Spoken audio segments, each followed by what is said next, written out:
Now please यहाँ पर एक इम्पॉर्टेंट चीज़ जो लिखी हुई है, that in case of following facilities is borne by the owner it shall be deducted out of the total actual rate. ये देखिए यहाँ पे लिस्ट दिया हुआ है।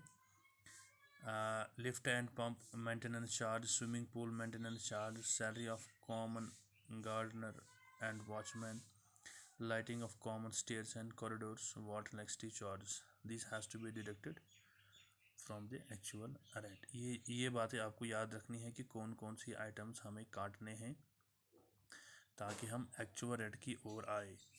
आप इस लिस्ट को ध्यान में रखिए, आगे एक क्वेश्चन करेंगे उसमें हम इसका एप्लीकेशन भी आपको बताएंगे।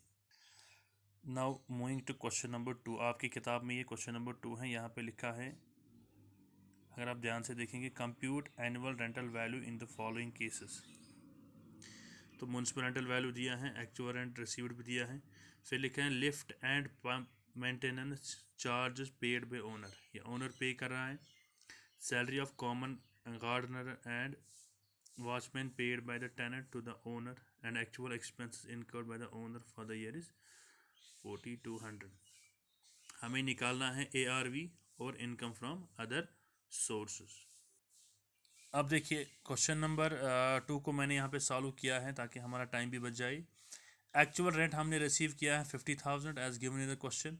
फिर मैंने किया है less cost of common facilities borne by the employer. ऊपर जो अभी मैंने चार्ट दिया है उसका पहला ही है lift and pump maintenance charge, वो हमें काटने हैं। यानी एक्चुअल रेंट जो इसने लिया है उसमें से जितना भी खर्चा पंप और लिफ्ट मेंटेनेंस में हुआ है उसको काटना है। तो 50,000 में जब हम 6,000 काटेंगे तो 44,000 आ रहा है नेट एक्चुअल रेट। क्वेश्चन में दिया है और MRV वो दिया है 48,000, इसमें से विच एवर इज़ हायर। चूंकि और कोई इन्फॉर्मेशन है नहीं regarding the rental values, so सीधे यही बन गया whichever is higher is annual rental value. अब इसने amount collected from the tenant, tenant से इसने कितना पैसा लिया है वो तो क्वेश्चन में इसने दिया है। और टेनेंट से ये लेता है 500 रुपया per month, so that becomes 6,000। और 6,000 में से ये खर्चा हमें दिखाता है that owner actual expenses incurred by the owner during the year is 4200। वो तो 4200 खर्चा आ रहा है। इस तरह से इनकम फ्रॉम अदर सोर्स बन गया 1800। सो इस तरह से ये आपका क्वेश्चन नंबर 2 है। मैं क्वेश्चन नंबर 2 को फिर दिखाता हूँ आपको, आप इसको रिकॉर्ड भी कीजिए। ये देखिए बेटा आपका क्वेश्चन नंबर 2। ये जो क्वेश्चन हमने किया है इसमें जो बातें लिखी हुई है वो आप नोट कीजिए। ये देखिए क्वेश्चन नंबर 2। अब हम जाएंगे क्वेश्चन नंबर 9 की ओर। ओके, आपके किताब में ये क्वेश्चन नंबर 9 है। Shri H Mukherjee constructed building on 30 जून 2012। चूँकि मेरे पास पुरानी बुक है इसलिए 2012 लिखा है, हमें तो रूल सीखना है। It had two flats of equal dimensions. One of was let out to the tenant for the residential purpose on monthly rent 1,000. Another flat was let out to the residential purpose on monthly rent 1,000. Shri Mukherjee paid the following expenses. ये तो दो इसके पास क्या है, building है, उसमें दो flats हैं, इक्वल डायमेंशंस के हैं। सो इसने ये किराए पे दिए हैं। नीचे इस मकान के मुतलिक और इन्फॉर्मेशन है। Municipal tax 10% on the municipal rental value, यानी म्यूनसिपल टैक्स जो है 10% है वो म्यूनसिपल वैल्यू पे निकालना है। ठीक, म्यूनसिपल वैल्यू इज़ 20,000। उसके बाद ये कह रहा है fire insurance premium 2% municipal value, rent collection charge, repairs and alterations, interior decorations, legal charges for recovery of rent case of first flat, interest on loan, इसने लोन लिया है for renovation of second flat. इसी तरह conservancy tax in addition to municipal tax भी दिया है इसने। यानी इसमें बहुत सारे खर्चे हैं। अब इस खर्चों में हमें देखना है कि किस खर्चे को कहाँ पे कैसे लेस करना है और किस खर्चे को छोड़ना है। वो जो पहले ही मैंने आपको फॉर्मेट बताया है उसी हिसाब से आपको ये करना है। इसके साथ साथ आप क्वेश्चन नंबर 10 को भी दिमाग में रखिए। मैं 10 की भी फिगर आपके सामने रख रहा हूँ। इस 10 को भी आप रिकॉर्ड कीजिए क्योंकि आगे इसको ये आपको खुद ही करना है। क्वेश्चन नंबर 9 तो मैं खुद ही दिखाऊंगा, लेकिन क्वेश्चन नंबर 10 आप खुद ही करोगे। अब इस क्वेश्चन नंबर 9 को कैसे सॉल्व करना है वो मैं अभी आपको बताऊंगा। तो पहले हम जाएंगे फ्लैट फर्स्ट की ओर। इसका म्यूनसिपल रेंटल वैल्यू क्या है, MRV। क्वेश्चन में दिया है municipal rental value is 10,000 rupees, मैंने सीधे लिखा 10,000। तो एक्चुअल रेंट जो इसने रिसीव की है, एक्चुअल रेंट रिसीव्ड आप क्वेश्चन की ओर देखिए, that is 12,000. So whichever is higher is simply whichever is higher, वो तो सिंपली बन गया ARV, क्योंकि हमें और इन्फॉर्मेशन है नहीं, तो सीधे बन गया ARV 12,000 रुपया.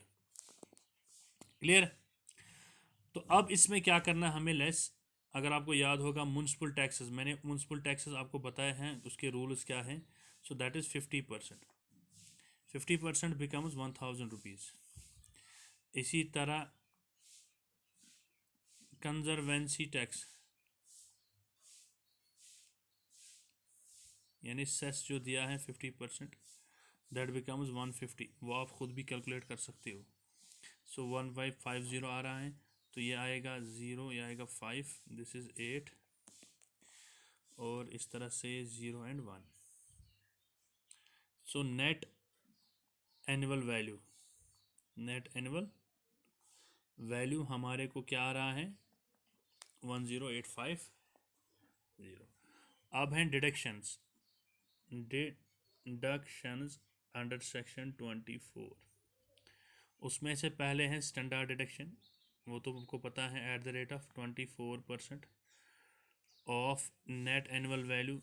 यानी ये जो फिगर निकली है इसका 30% वो आ रहा है 3,255. इंटरेस्ट तो है नहीं कुछ, तो सीधे से ही इसमें लेस करेंगे, तो वो बनता है 7,9, सॉरी दैट बिकम्स 5,957. ठीक. So this is income from flat first, income from first flat. Clear. अब करेंगे हम flat number. Flat number second की जब बात करते हैं हम, तो फ्लैट सेकंड को हम अब समझने की कोशिश करेंगे. Now second flat, second flat, this is again let out. तो इसमें है पहले municipal rental value, that is 10,000. then we have actual rent, that is 12,000. वो क्वेश्चन में दिया हुआ है. तो whichever is higher, higher means annual rental value, that is higher figure. तो हायर आ रहा है इसमें 12,000. So 12,000 is higher. अब इसमें लेस करेंगे टैक्सेस, म्यूनसिपल टैक्स और कंजर्वेंसी सेस, यानी वो भी टैक्स ही होता है. ये भी 50%, दिस इज अगेन 50%. ये तो 1000 आया है पिछले भी, और 150 आएगा ये. So this becomes 1150. अब इसमें से ये काटना है जैसे हमने किया है. So net annual value is, यानी यहाँ तक तो बिल्कुल पिछले वाले सवाल ही की तरफ था ये. Now we have to give deductions. Deductions under section 24. तो पहला आएगा standard deduction at the rate of 30% of net annual value. 30% of net annual value, इसका 30% वो कैलकुलेटर पे मैंने निकाला, दैट इज 3,255. और क्वेश्चन में दिया है इंटरेस्ट ऑन लोन. इंटरेस्ट इसने दिया है, क्योंकि ये लेट आउट है, इंटरेस्ट जितना दिया है सारा का सारा हमें लेस करना है. So it becomes 7,455. अब इसमें जब लेस करेंगे, so income from house property, income from house property, this minus this, यानी इसको ये माइनस करना है. So it becomes 10,990. अब आप कहोगे सर इसमें जो बहुत सारे खर्चे थे उनका हमने क्या किया. उसके लिए तो मैं आपको टेबल फिर दिखाता हूँ जो आपको याद रखना है. ये टेबल आपको बार बार दिमाग में रखना है, ये जो वाला दिया है. In case the following facilities borne by the owner, यानी ये वाला टेबल जो मैंने आपको पहले एक्सप्लेन किया है. अब आइए क्वेश्चन नंबर 15 को समझने की कोशिश हम करेंगे. 15 ये लिखता है कि from the following particulars given below, 2 self occupied houses Advise the owner as to which house he should choose as self-occupied for assessment year 2019-20। यानी आपको अगर याद होगा, मैंने कहा एसएससी के बाद जितने भी मकान होंगे, एक मकान को हम समझेंगे it is for residential purpose and that is at the choice of an assessee, यानी टैक्स पेयर पे ये चॉइस है कि वो किस हाउस को रेजिडेंशियल पर्पस के लिए माने। अब हमारे पास दो मकान हैं। अब ये कह रहा है कि आपको मशवरा देना है, उसको सजेस्ट करना है उसको कि कौन सा मकान आपके लिए बेहतर है रेजिडेंशियल पर्पस के लिए दिखाना। सो दोनों मकान की इंफॉर्मेशन दी हुई है। This is house 1 and this is house B.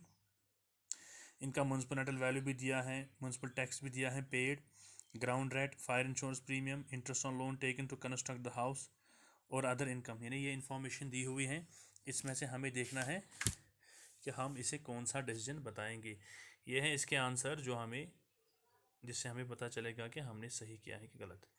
अब इस क्वेश्चन को पहले हाउस ए को हम सॉल्व करेंगे, उसके बाद हम जाएंगे हाउस 2 की ओर, फिर इनमें से देखेंगे कि एनुअल वैल्यू किसका कितना आ रहा है।